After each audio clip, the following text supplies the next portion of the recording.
It was a quiet morning in a small town where the streets were still damp from last night's rain. A man stepped out of his house with a black dog trotting beside him. The air smelled fresh and the soft light of dawn spread across the empty road. The man's face was calm, though there was something about him that made people pause whenever they saw him. A kind of quiet power that didn't need to be spoken aloud. He wasn't the type who liked attention. Most people in the neighborhood just knew him as the man who lived at the corner, the one who always seemed polite, steady, and private. His dog was known better than he was. Everyone loved that dog. The man called him Shadow. The name fit perfectly. Wherever the man went, Shadow followed, silent, alert, and loyal. You could tell the bond between them wasn't just of owner and pet. They moved together like they understood each other without words. Sometimes when kids played on the street, they'd wave at the dog, and Shadow would wag his tail gently but never bark or jump. He was trained in a way that made people curious. Someone once said, "That's not just any dog." They were right. Shadow wasn't from a pet store or a local shelter. He had served beside the man during his years in the military. Back then, both of them had faced things no one in that quiet neighborhood could imagine. They had worked together in the most dangerous corners of the world where trust wasn't a luxury, it was survival. But those days were behind them now. Or at least that's what the man hoped. He wanted peace. He had seen enough of the other side of life and the chaos, the loss, the endless cycle of fear and duty. Here in this small town he had found something different. He could walk in silence. He could breathe without checking his surroundings. Every morning started the same way. He'd make a cup of coffee, pour some water for Shadow, and they'd head out for a walk before most people were awake. He liked those hours because they felt clean, untouched by noise or judgment. The dog would walk slightly ahead, his nose twitching as he read the world through scent. Sometimes the man would smile faintly watching him. It was the kind of peace he had prayed for during long, sleepless nights overseas, not luxury, not comfort. Just this, quiet mornings, open skies, and a loyal companion. The neighbors had grown used to their routine. Some waved as they drove to early shifts. Others just nodded. No one really asked what the man did before moving here. Maybe they guessed he was a veteran, maybe not. But there was a kind of respect in how people treated him. They sensed he had earned his calm. Despite his quiet life, the man still carried habits that never left him. He locked doors twice, noticed cars that passed too slowly, and positioned his chair where he could see both the door and the window. Old instincts buried under layers of stillness, but always there. Shadow noticed it too. If a sound startled the dog, his reaction wasn't like that of a regular pet. He didn't bark wildly. He froze alert, eyes sharp, waiting for a signal. The man would simply give a small nod and Shadow would relax again. People who saw them thought they were just peaceful, and they were. But underneath that peace lay stories no one wanted to reopen. That morning, like every other, they walked through the park. The man stopped to sit on a bench, sipping his coffee while Shadow sat beside his feet. Birds chirped in the distance. For a moment it was perfect. Later that day, life moved along in the neighborhood. Delivery trucks came and went, kids returned from school, and a few people gathered around a small argument between two neighbors about a missing package. It was something small, the kind of misunderstanding that happens every day. One neighbor thought another had taken their parcel. Voices rose. Someone called the police to keep things civil. The man didn't pay much attention at first. He was in his backyard brushing Shadow's fur, talking to him softly as he always did. The sound of sirens made the dog's ears twitch, but the man didn't move. "It's okay," he said. "They're not here for us." He couldn't have known how wrong he was. Within minutes, 2 police cars stopped near the street corner. Officers stepped out tense but trying to look calm. They started asking questions about the missing package. Some neighbors pointed down the road where the man's house stood, saying they had seen a delivery truck there earlier. The truth was the driver had left a package for the man, something completely unrelated. But misunderstandings have a way of growing legs. The officers walked toward the gate. Shadow noticed before his owner did, his head lifted, tail still, eyes alert. The man looked up as he heard footsteps. "Morning," one of the officers called out. The man nodded, polite but wary. "Morning. Can I help you?" They explained they were checking about a package mix-up. The man listened patiently, then smiled faintly. "Yeah, there was a delivery here earlier. But it was mine. Want to see the receipt?" One officer nodded, but the other seemed distracted. He noticed Shadow standing near the man, tall, dark, muscular, trained. The dog didn't bark, didn't move forward, but his presence alone was enough to make the younger officer nervous. "It's okay, he's friendly," the man said, sensing the tension. He gave a small hand signal and Shadow sat down instantly. But fear is a strange thing. It doesn't always listen to reason. The younger officer's hand drifted toward his holster, just in case. Shadow tilted his head, sensing the unease, and let out a low, curious sound. Not aggressive, just alert. But that tiny sound in that charged moment changed everything. The man raised his hand slightly. "Don't worry. He's trained. He won't move." The older officer nodded, trying to calm his partner. "It's fine," he said quietly. But his partner's nerves were already firing. The man took one slow step toward his door to fetch the receipt, and Shadow, loyal as ever, stood to follow him. That simple, natural movement, one man, one dog, was all it took for panic to take over.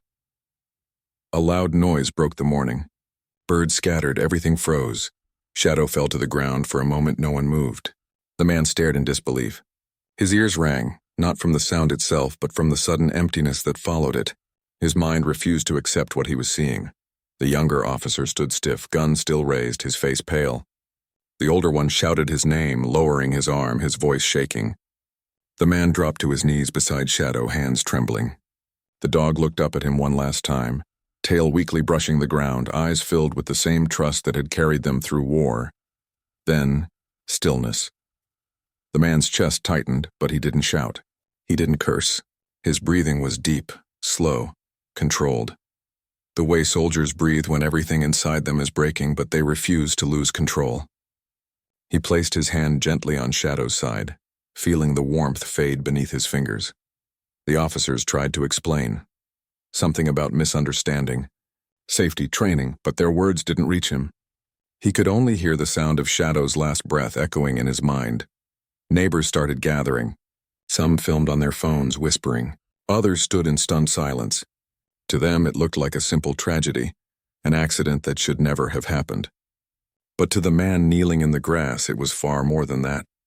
It was the loss of the only creature who had walked beside him through the darkest years of his life.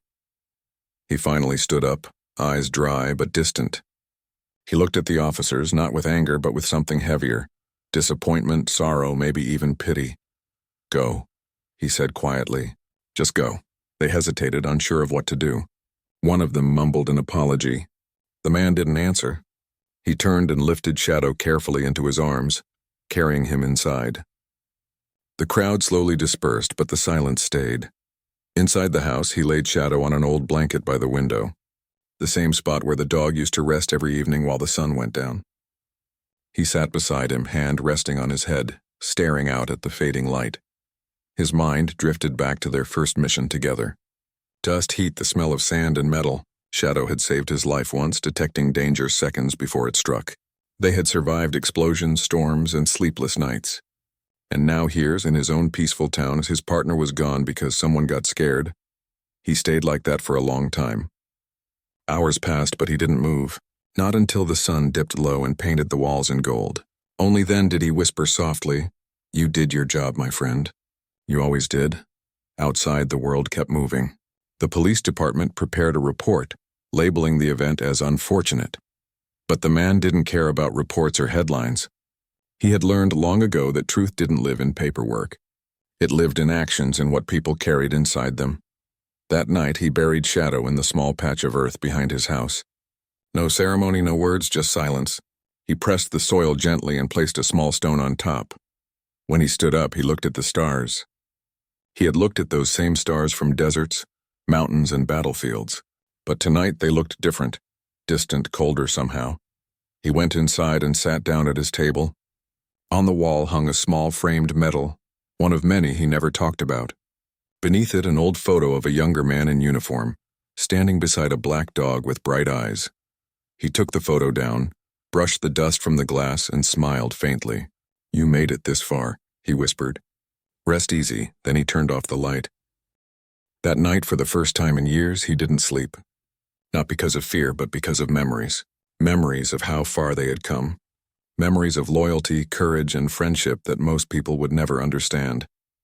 And as the hours passed, Something inside him began to shift. Not anger, but purpose. He didn't know what he would do yet, but he knew this. Shadow's story wouldn't end in silence. Not this time. The next morning, the sun rose over the small town like nothing had happened. Birds still sang, cars still rolled down the street, and people still went about their lives. But inside that quiet house at the corner, time had slowed down. The man sat by the window with his coffee untouched, staring at the empty space where Shadow's bowl used to be. The silence felt heavier than any battlefield he had known. He hadn't slept the night before. Every time he closed his eyes, he saw that last look, those trusting eyes that never once doubted him, even in that final moment. He kept telling himself that it wasn't real, that any second now he'd hear the sound of claws tapping on the floor, the soft breath beside his chair, but the house stayed still. By mid-morning, someone knocked on the door. It was a woman from down the street holding a small plate of muffins. She didn't say much, just offered a soft, "I'm sorry about what happened." He nodded politely and thanked her, though he didn't touch the food. He wasn't angry at her or anyone in particular. It was just that words felt small compared to what he'd lost. Later that day, 2 officers came by again. They weren't the same ones from yesterday. These were older, dressed neatly, careful in their tone. They said they wanted to talk, to clear things up. He invited them in, though his face showed no expression. They began with apologies, official-sounding ones. "We understand the pain this incident has caused," one of them said, reading from a paper. "An internal review is underway." The man just nodded, listening but not reacting. When they finished, he spoke quietly. "Do you know who I am?" They looked at each other, unsure how to answer. "I served," he continued, still calm, "long before any of you put on a badge. I've seen men do terrible things, and I've seen brave ones make mistakes. But I've never seen something like this. Fear taking over where reason should be." His tone wasn't angry, but it carried weight. The officers shifted uncomfortably. One of them murmured, "We'll do everything we can to make this right." He gave a faint, tired smile. "You can't bring him back." When they left, the house fell silent again. That evening, the man walked out to the backyard and stood by the small mound of earth beneath the tree. He looked down at it for a long time, then whispered, "You're still with me, buddy. Always will be."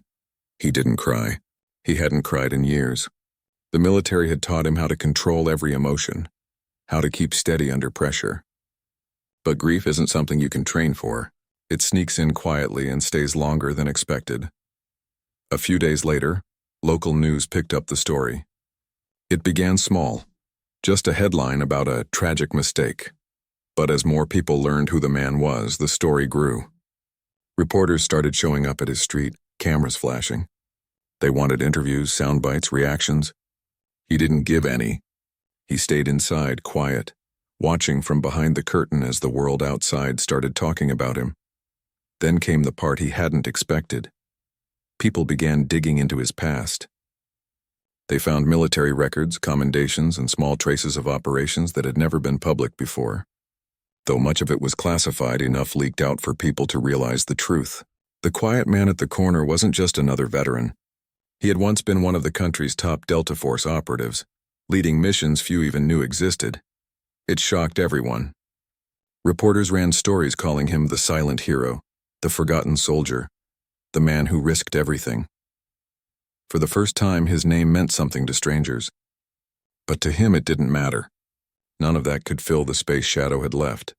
The police department soon found itself under pressure. People demanded answers. Protests started forming online, and the young officer who had fired the shot was placed on leave. It wasn't what the man wanted. He didn't wish pain on anyone. What he wanted was understanding. A simple acknowledgement that fear and power can be a dangerous mix when left unchecked. One evening, as the sun dipped low, there was another knock on his door. When he opened it, he found a familiar face, the older officer from that day. The man's eyes looked tired but sincere. "I wanted to see you personally," the officer said. "I can't change what happened, but I want you to know. We're truly sorry." The man studied him for a moment, then stepped aside. "Come in." They sat at the kitchen table, 2 men who'd both seen the world from sides most people never would. The officer hesitated before speaking. "I heard about your service," he said quietly. "Delta Force, that's something." The man shrugged. That was a lifetime ago. The officer nodded. Maybe, but it still matters. You've seen what fear does. I think that's what we saw that day. Fear, inexperience, a moment that went wrong. The man looked at him steadily. You're right. Fear gets people killed in war and at home. That's why training matters. That's why empathy matters, the officer agreed. He didn't defend the mistake. He didn't hide behind rules. For a few minutes they just talked. Not as cop and civilian, but as men who both knew what it was like to lose something they couldn't replace. After the officer left, the man sat there for a while, deep in thought. The conversation stirred something inside him. Maybe this didn't have to end in silence after all.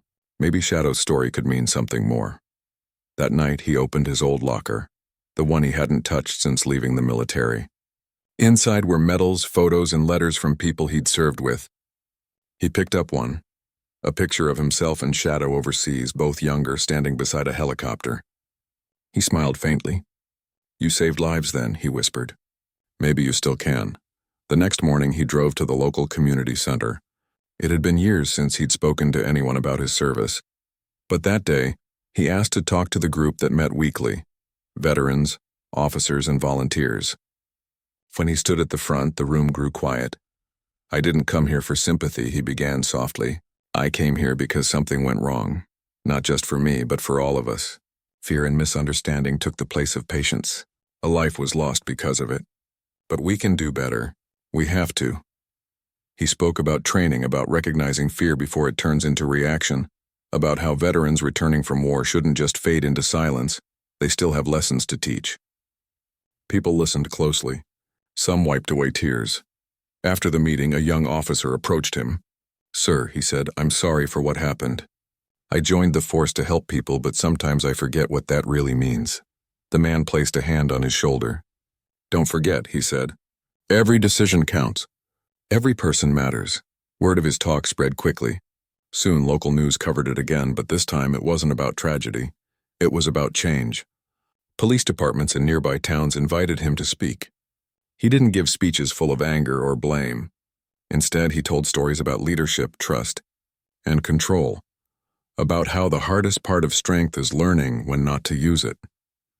At first, it was hard for him to stand in front of people and talk about Shadow, but the more he did, the more he realized that telling the story kept the dog's spirit alive. People began writing letters, sharing their own stories of loss and loyalty.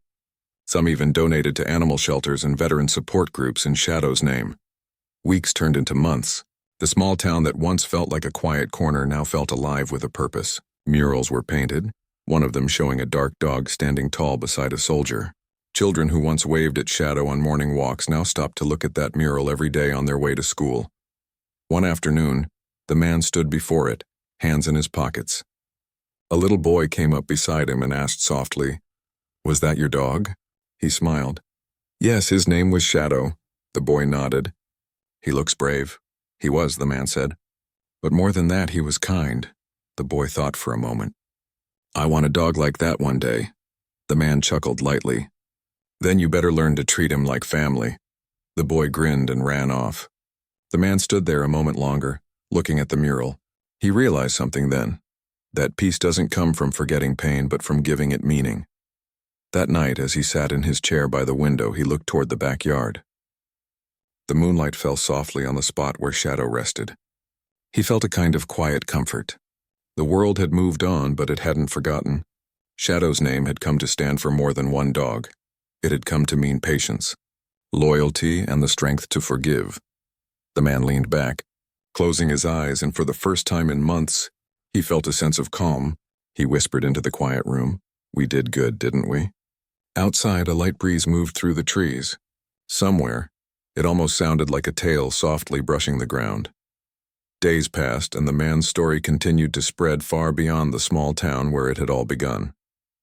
What had started as a quiet life turned into something much larger than he ever imagined. News stations wanted interviews. Reporters wanted to know everything: where he had served, what he had done, and why he had chosen to live such a quiet life. At first, he ignored them all. He didn't want to be on camera or be treated like a symbol. But stories have a way of traveling on their own, especially ones that carry truth. Soon, major news channels began running features about him. They called him the soldier who chose peace. Some stories focused on Shadow's loyalty, while others spoke about the tragedy that started it all. But what caught everyone's attention most was the mystery surrounding his past. Slowly, pieces began to come out. A retired general who had once served with him gave a short interview saying that he was one of the most capable operatives the Delta Force had ever had. He told stories of missions no one had heard before, rescues, operations, and the kind of courage that doesn't need applause. But what made people listen wasn't just his skill, it was his humanity. The general said, he always carried himself with calm even when chaos was all around him. He never saw himself as a hero. He just did his job. Those words reached millions. Suddenly, the quiet man who had lost his dog was being called a hero across the nation. But he didn't feel like one. He still woke up each morning to the same silence. He still set out 2 bowls by habit, one for himself, one for Shadow. He still looked toward the door, expecting to hear footsteps that never came. All the fame, the news, the praise, none of it could fill the emptiness in his home. One afternoon, as he sat on his porch, a young reporter approached him carefully. She didn't come with cameras or microphones, just a notebook. "I don't want to talk about the tragedy," she said softly. "I want to talk about what comes after it." He looked at her for a long moment, then motioned for her to sit. They talked for hours. He told her about the years in uniform, the missions that tested his spirit, the friends he'd lost, and the moments that changed him. But he didn't tell her about glory or medals. He told her about quiet things, about the people who never came home, about the silence that follows war, and about Shadow, the one constant who helped him remember what love felt like when everything else had turned cold. When the article came out a week later, it wasn't sensational or dramatic. It was honest. The headline read, "The Soldier Who Found Peace and Lost It Again." The story touched people deeply. Letters began arriving at his doorstep. From soldiers, from police officers, from families who had lost pets, and from strangers who just wanted to say thank you. Many said they had been moved by his forgiveness, by the way he had chosen peace over anger, but not everyone understood. Some people asked why he hadn't demanded justice, why he didn't sue or make a public statement against the officer. His answer was simple. Anger doesn't heal. It only spreads the same pain. That calm, measured voice soon found a platform much larger than he expected. Local organizations invited him to speak. At first, he hesitated. He wasn't a public speaker. He didn't like crowds. But then he remembered the promise he had made to himself, that Shadow's story wouldn't end in silence. So he said yes. The first event was small, held in a modest hall filled with veterans, police officers, and community members. He stood in front of them, his posture straight but humble. The microphone squeaked once before his voice came through, low and steady. "I'm not here to blame anyone," he began. "I'm here because a mistake took something from me, someone I loved more than I can explain. But that mistake came from fear, and I've seen what fear can do, both in war and in peace. It makes good people make bad decisions." The room was silent as he spoke. He talked about training, discipline, and the importance of calm judgment. He explained how soldiers spend years learning to control fear, to think clearly even when danger is close. "We can teach that same control here," he said. "In our homes, our police, our communities. Because courage isn't the absence of fear, it's how you act in spite of it." When he finished, the audience stood and clapped, not loudly, but in a quiet, respectful way. A few officers walked up to shake his hand. Some of them had tears in their eyes. One said softly, "Thank you for reminding us what real strength looks like." From that day on, invitations came in from across the country. He spoke at academies, schools, and veteran centers. Each time he carried the same photo, the one of Shadow sitting beside him in uniform. He'd hold it up and say, "This was my partner. He taught me more about loyalty than any manual ever could." Over time, his words began to influence change. Police departments started reviewing their training programs, focusing more on emotional control and handling high-stress encounters. Animal organizations began advocating for better awareness of service dogs and their role in veterans' lives. Slowly, the ripples of one tragic mistake began to create something meaningful. Despite the growing attention, he remained humble. He still lived in the same small house, still took long walks alone through the park where he used to walk Shadow. People recognized him sometimes and would stop to thank him, but he never let fame touch his heart. He would smile, nod, and move on quietly. One day he received a letter with no return address. Inside was a handwritten note. It read, "I'm the officer who fired that day. I don't expect forgiveness. I just want you to know I think about it every day. I've left the force. I'm trying to learn from what I did. I'm sorry." He sat there for a long time staring at the letter. His first instinct was to feel anger, but instead he felt something else, sorrow and understanding. He folded the letter carefully and placed it in a drawer. Later that evening he went out to the backyard, stood over the small grave and whispered, "He said sorry, Shadow." Maybe that's enough. The stars above seemed softer that night. Weeks later, a documentary crew approached him.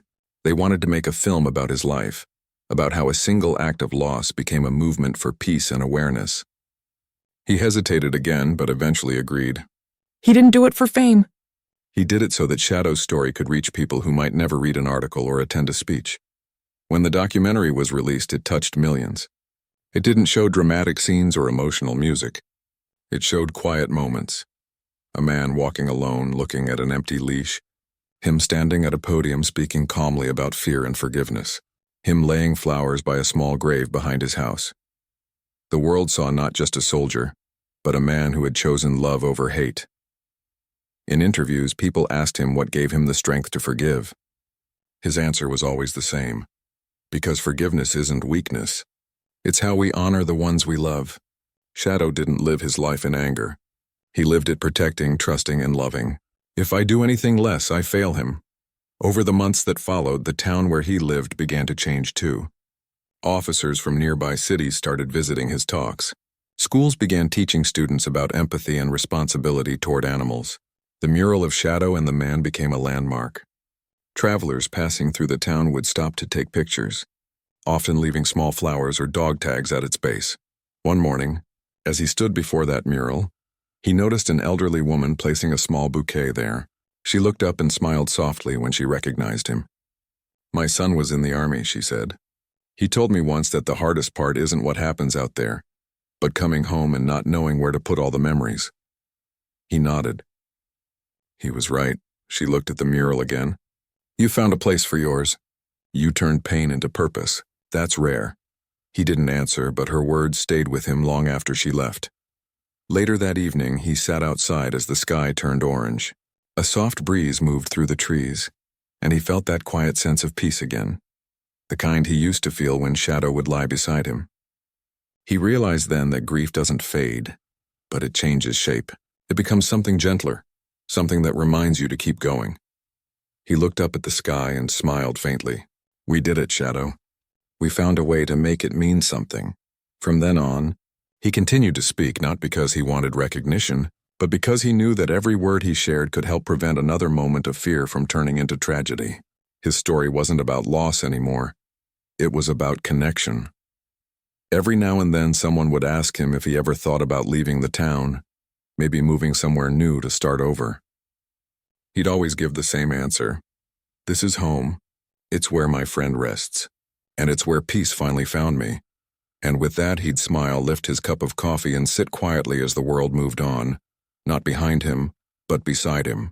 Because though Shadow was gone, the bond they shared continued to walk with him in every step. In every life his story touched. It had been several months since that tragic day on the quiet street, and life had changed in ways that felt both heavy and strange for the man who once lived only for his peace. The house that used to feel alive with the sound of paws and soft breathing at night now felt too still. Each corner seemed to hold a memory. Each morning walk now ended before it began. Yet even in the silence, he had found something new. Clarity. At first, he wanted nothing to do with anyone. He turned down interviews, ignored calls, and kept away from the noise online. But over time, he realized something deeper was happening. People weren't just talking about his loss, they were talking about what it meant. Strangers who never knew him began reaching out with messages filled with understanding, sympathy, and even guilt. Some were officers themselves, admitting how much the story had opened their eyes. That was when he understood that his pain had a purpose if he chose to use it. He began to write down his thoughts, not for the world, but for himself. Each word felt like a quiet conversation with Shadow, his loyal companion. He wrote about discipline, loyalty, and how fear can make people act without thinking. He wrote about service, about what it means to come home after years of giving everything for your country and still not being understood. He didn't write with anger, though it often tried to creep in.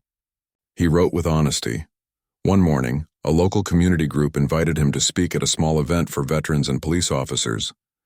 He almost said no, but something told him to go. The gathering was in a simple hall. Nothing fancy, just a circle of chairs and coffee cups on folding tables. As he stood in front of them, the room went quiet. Some recognized him right away. Others only knew him from the story they'd seen on TV. He took a deep breath, unsure how to begin.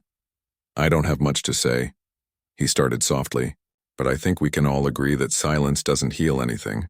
It only hides the hurt." No one moved. He went on to talk about Shadow, not the loss but the life. How the dog had saved him during dark times. How he could sense fear and calm it down without a single command. He spoke about trust, how it's built in moments of peace, not just in moments of danger. And then he spoke about fear, the kind that makes people act before they think, the kind that turns a peaceful moment into a tragic one. He didn't point fingers. He didn't raise his voice, yet every word carried weight like someone speaking from a place of deep truth. When he finished, the room was silent for a long time. Then slowly a few people stood up and began to clap. Not the loud kind of clapping that fills an auditorium, but the kind that says, "We hear you." That night, he walked home feeling lighter than he had in months. News of his talk spread quietly, and soon more groups wanted to hear from him. Schools, community centers, police academies, each one asked him to share his experience. He didn't see himself as a speaker or a teacher, but he knew that if sharing could prevent even one misunderstanding, then it was worth it. His talks were never about blame. They were about awareness, about seeing each other as people first, not threats or strangers. In one of those meetings, a young officer approached him afterward. The man's hands were trembling slightly as he spoke. "Sir, I was one of the first responders that day," he said. "Not the one who fired, but I was there. I've wanted to say sorry for a long time." The veteran looked at him quietly for a moment. "You don't need to say sorry," he replied gently. "But you do need to remember. That's how we make sure it doesn't happen again." The officer nodded, his eyes wet. That simple exchange spread further than any speech. It became a moment of understanding, a bridge between two worlds that rarely met on equal ground. As the months passed, his story grew beyond his control. Documentaries, news features, and interviews followed, though he stayed humble through it all. People began calling him a symbol of strength and grace, but he didn't see himself that way. He was just a man who had lived through something painful and chose not to let it destroy him. His quiet dignity spoke louder than anger ever could. Still, not every day was easy. There were mornings when he woke up expecting to hear Shadow's paws against the floor. Sometimes the loneliness pressed down so hard he had to step outside just to breathe. But instead of turning that pain inward, he turned it outward, toward action. He began volunteering with programs that trained service dogs for veterans, believing that if he couldn't have Shadow, he could help others find the same kind of bond. He also worked with a small police reform group, helping to create training sessions that focused on empathy and awareness, especially in communities where tension ran high. He never lectured. He simply told stories about patience, communication, and the quiet strength that comes from truly listening. People respected that. They could feel that his words came from experience, not theory. During one session, a senior officer asked him, "What do you think we're missing the most in this job?" He thought for a moment before answering. "Understanding," he said simply. "You can train someone to react fast, but not everyone learns how to slow down. That's where everything changes, in the seconds when you choose to see the person in front of you instead of the problem." The room went silent. That sentence would later be quoted in articles and speeches across the country. As time went on, he began to feel that the story wasn't just his anymore. It belonged to everyone who had ever lost something to fear or misunderstanding. He received letters from people he'd never met. One was from a woman whose husband was a police officer. She wrote that after hearing his story, her husband started walking their neighborhood every evening, talking with families and kids, trying to rebuild trust. Another came from a veteran who said Shadow's story reminded him of his own lost companion, and it gave him the courage to start healing. All of it reminded him that out of tragedy, something good could grow. Maybe not the kind of good that erased the pain, but the kind that made it meaningful. One day he was invited to a national conference on community safety. The event was filled with politicians, officers, and activists, all people who rarely agreed on anything. He stood on that big stage looking at the bright lights and cameras, and for a moment, he missed the simplicity of that first small meeting in the community hall. But when he began to speak, his voice stayed steady. He told them that what happened on his street was not just a mistake. It was a reflection of something much larger, a lack of understanding between people who should have trusted each other. He said that healing doesn't come from anger but from action. We all want to go home safe, he said, but we can't build safety on fear. We build it on respect. By the time he stepped off that stage, there were people in tears, officers, veterans, and ordinary citizens alike. The speech was shared across the country, and it sparked discussions in training centers and classrooms. Yet when reporters tried to label him a hero, he always shook his head. "I'm not a hero," he'd say. "Heroes don't choose what happens to them. They choose how to respond." At home, his life remained simple. He still tended his small garden, kept a few photos of Shadow on the wall, and spent quiet evenings reading. He didn't need recognition. The peace he felt now was deeper than anything medals or applause could bring. It came from knowing that he had turned loss into something that helped others. A year after Shadow's passing, the police department invited him to attend a memorial event. The same officer who had fired that day was there too. He had faced his own journey of guilt and learning, and when he saw the veteran walk in, he approached slowly, unsure if he'd be welcome. They stood face to face for a long moment. The officer's voice trembled. "I can't take back what happened," he said quietly. "No one can," the veteran replied. "But you can make sure it changes something." The officer nodded. Together they stood in silence as a wreath was placed for Shadow, alongside others honoring fallen service dogs. That simple act of respect carried more weight than any apology ever could. In that moment, something shifted. Not forgiveness exactly, but understanding. Two lives that had been torn apart by one tragic mistake now stood side by side, connected by what they had both lost. As the event ended, a journalist approached and asked how he found the strength to be so calm after everything. He smiled faintly. "Strength doesn't always look like fighting," he said. "Sometimes it's just refusing to let pain change who you are." That sentence would later become the closing line of a documentary about his life. When he returned home that night, the air was cool and quiet. He sat on the porch looking up at the sky. Somewhere, he liked to believe, Shadow was running free, without fear, without pain. The stars above seemed a little brighter, and the silence around him no longer felt empty. He whispered softly into the night, "We did good, didn't we?" And in that moment, he felt a peace that words couldn't describe. The months turned into years, and the quiet man who had once walked every morning with Shadow began to see the change he had helped create. It wasn't loud or obvious at first, but it was there, in the small ways, in the gestures people made, and in the conversations he overheard as he walked through his neighborhood. Parents now reminded their children to be kind to animals, to understand them rather than fear them. Police officers, both young and old, carried his lessons into their daily work. They spoke differently to people, listened more carefully, and sometimes, when a tense moment came, they remembered his words. Courage isn't the absence of fear. It's acting in spite of it. The man kept his life simple. He still lived in the same small house, still walked the streets in silence, still poured 2 cups of coffee every morning out of habit. 1 cup was for him, and one he imagined was for Shadow. Sometimes, when the wind rustled the trees just right, he could almost feel the dog's presence beside him, calm and steady as ever. One spring morning, a young boy approached him in the park where he used to walk Shadow. The boy carried a small puppy in his arms, bright-eyed and full of energy. "Sir," the boy said shyly, "can you show me how to train him? I want him to be like Shadow." The man studied him for a moment, then smiled faintly. "Shadow taught me more about patience than I ever learned in books," he said. "I can show you some things, but you have to listen to him. Dogs have their own way of teaching, too." The boy nodded eagerly, and for the first time in a long while, the man felt a lightness in his chest. Teaching someone else, sharing knowledge born from pain and experience, felt like a new kind of peace. He began showing the boy how to read the dog's body language, how to walk with patience, and how to communicate without raising a voice. By afternoon, they were joined by a few others, parents with children, veterans, and even some young officers who had heard about his talks. Together they moved through the park slowly, learning, sharing, and listening. The man said little, letting the actions speak louder than words. Every time a dog responded, wagged a tail, or stayed calm in a stressful moment, a small smile appeared on his face. He realized then that Shadow's legacy had become something bigger than either of them. It wasn't just about the bond he had with his dog. It was about teaching people how to trust, to observe, and to understand one another. At home, he began keeping a journal again, something he had not done since the first months after the tragedy.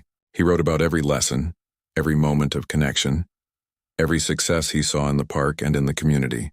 The pages slowly filled with observations and reflections, not about grief but about growth.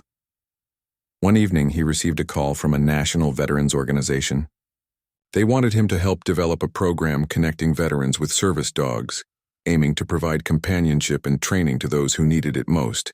At first he hesitated. He had no desire for recognition or to travel far. But then he thought about the people he could help, the lonely veterans, the dogs who needed purpose, the communities that could learn empathy. He agreed. He started small, visiting local shelters, working with just a few dogs and a handful of veterans. But the impact was immediate. Veterans who had struggled with anxiety or depression began to find comfort and trust in their canine partners. Dogs that had been in shelters found loving homes with people who understood patience, loyalty, and quiet guidance. He watched the bonds form slowly, carefully, just like the bond he had shared with Shadow.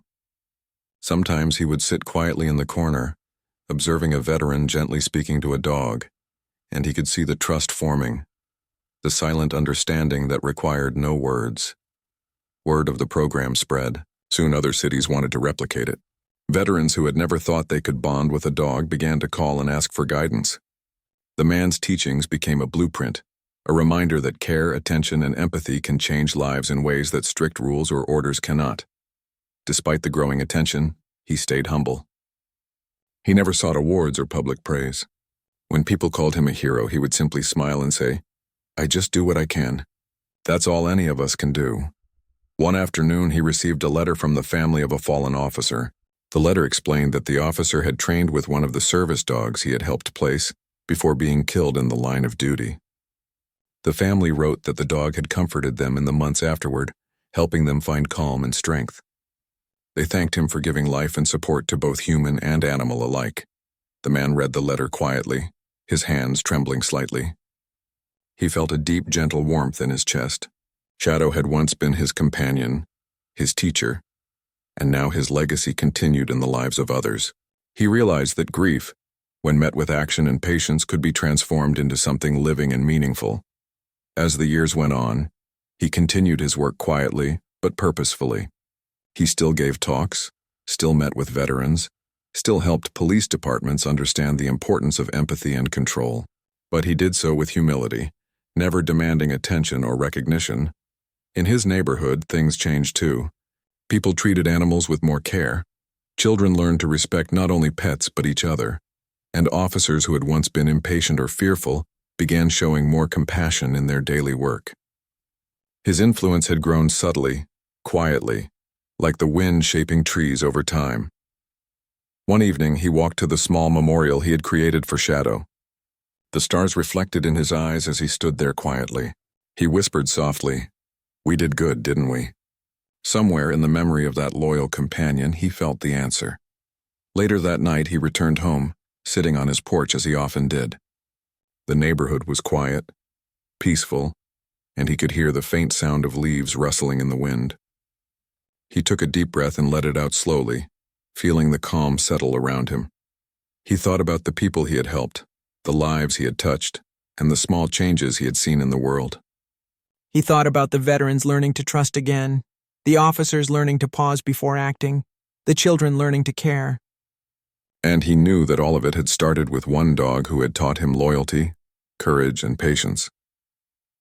For the first time in a long while, he allowed himself a quiet smile. He didn't need applause, recognition, or even understanding from everyone. What mattered was the quiet ripple of change that had begun in the shadows and was spreading, slowly, steadily, like water finding its way through rocks. He went inside and looked at the photograph of Shadow one last time before placing it back on the mantel. The image captured a moment of calm strength, the kind that doesn't shout but commands respect. It reminded him that some bonds are eternal, not because they last forever, but because they continue to shape the lives they touch. The man poured himself a cup of coffee and sat quietly, letting the warmth fill him.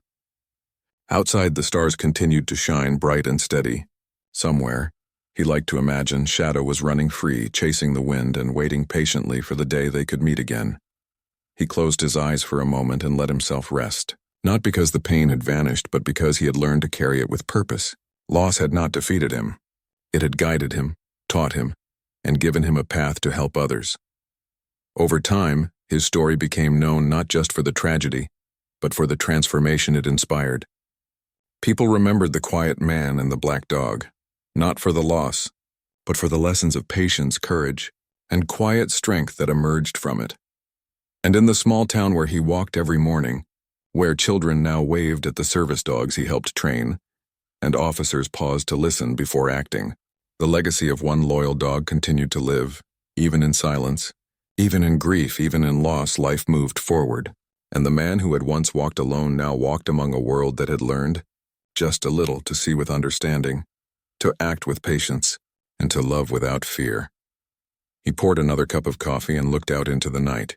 The stars reflected in his eyes once more, steady, calm, and unwavering, and for the first time in years he felt fully at peace.